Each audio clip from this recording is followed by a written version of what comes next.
최근 대한소아청소년 정신의학회 조사에 따르면 ADHD를 앓고 있는 아이 10명 가운데 5명이 치료를 한 번 이상 중단한 적이 있다고 합니다. 지피지기면 백전백승이라고 하죠. 건강 365에서는 ADHD에 대한 잘못된 오해와 진실을 알려드립니다.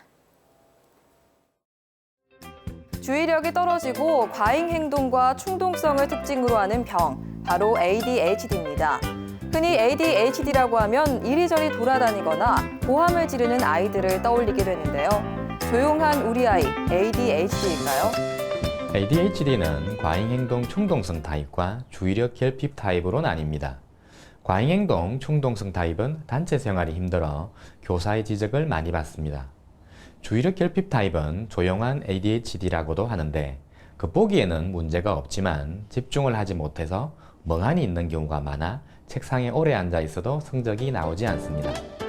2015년 활동성 주의력 장애 진료 환자는 총 5만 100여 명, 10명 중 9명이 어린이나 10대 청소년이었는데요. 여아보다는 남아가 압도적으로 많았습니다.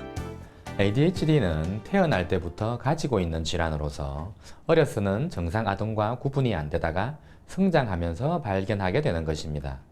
현대적으로 보면 뇌의 전두엽 기능의 결손으로 발생하는 뇌 발달상의 질환이지 부모가 아이를 잘못 양육함으로써 생기는 질환이 아닙니다. ADHD를 진단받은 아이의 부모님들은 마음이 다급해지기 마련이죠. 생소한 병명에 고민도 이만저만이 아닌데요. ADHD는 언제 치료해야 효과적일까요?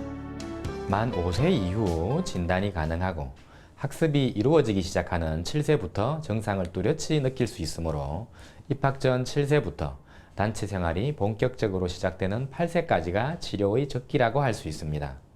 이 시기가 지나면 학교에서 악화된 교우 관계와 낙인 효과로 치료 기간이 길어질 수 있습니다.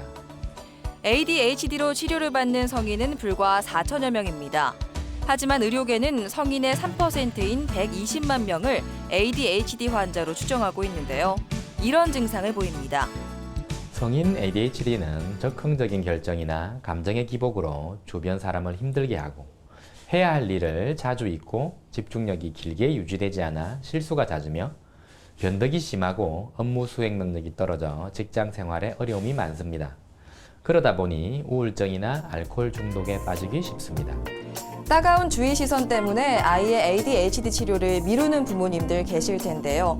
조기에 적절한 치료를 받지 못하면 ADHD는 성인까지 이어질 수 있습니다. 건강 365였습니다.